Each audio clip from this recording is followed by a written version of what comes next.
નમસ્કાર, હું છું અલ્પાને આપ જોઈ રહ્યા છો CB24 ન્યૂઝ। અમદાવાદમાં પાલડી વિસ્તારમાં આવેલ આવિષ્કાર ફ્લેટમાં DRI અને ATS દ્વારા સંયુક્તપણે મોટું ઓપરેશન હાથ ધરવામાં આવ્યું। DRI અને ATSને બાતમી મળી હતી અને બાતમીના આધારે અમદાવાદમાં પાલડી વિસ્તારમાં આવેલ આવિષ્કાર ફ્લેટમાં દરોડા પાડતા સોનાનો ખજાનો મળ્યો। DRI અને ATSએ હાથ ધરેલ દરોડામાં 95.9 કિલો સોનાના બિસ્કિટ અને મોંઘી દાટ ઘડિયાળ મળી આવી। આ ઉપરાંત દરોડા દરમિયાન 70 લાખની રોકડ પણ જપ્ત કરવામાં આવી હતી।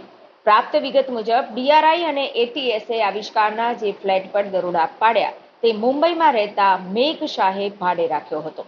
હાલમાં મેઘ શાહની બહેન પમ્મી ફ્લેટ નંબર 403માં રહે છે અને પમ્મી શાહના ઘરે રેડ બાદ ફ્લેટ નંબર 104માં રેડ પાડવામાં આવી હતી।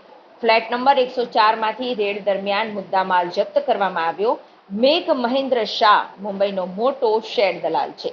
DRI અને ATSએ હાથ ધરેલ દરોડાની કાર્યવાહી બપોરે શરૂ કરી હતી, જે મોડી રાત સુધી ચાલી હતી।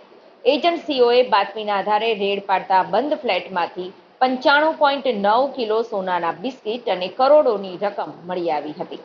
મેઘ શાહે 2024માં અનેક રોકાણકારોને રોવડાવ્યા।